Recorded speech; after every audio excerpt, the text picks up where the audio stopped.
le cimetière.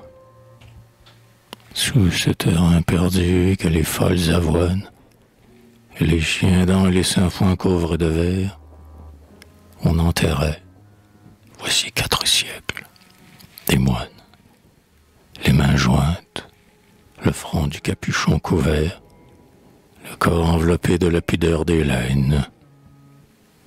Ils s'endormaient dans un calme sacerdotal, et rien ne leur venait ni des mers, ni des plaines, qui pût troubler leur long sommeil horizontal. Alors, comme aujourd'hui, les larges moissons mûres charriaient leurs marées autour des loins d'argent, où luisaient des clochers ainsi que des armures. L'enclos funèbre avait le même aspect changeant. La terre creuse était de mica chatoyée. La même croix d'airain que midi faisait d'or tenait sur ses grands bras sa douleur déployée. Et semblait un oiseau qui prend un tel essor qu'il atteindra le ciel d'un seul coup d'aile immense.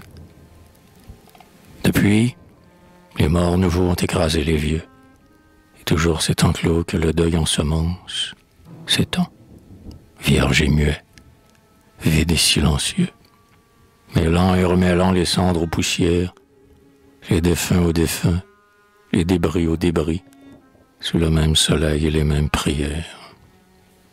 Toujours les blés houleux entourent son mur gris, toujours sous le manteau de ces folles avoines, de ces chiens dents soyeux et de ce gonzon vert, il tient caché les corps des abbés et des moines, les mains jointes, le front du capuchon couvert.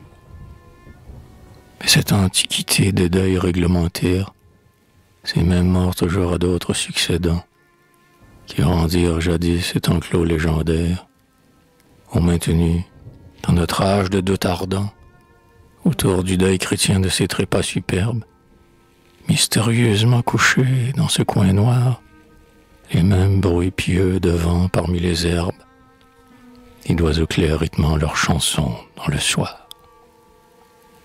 Pourtant, par les beaux mois d'été glacés de lune, sous un ciel reluisant d'or et d'argent poli, ce lieu répand encore sa hantise importune.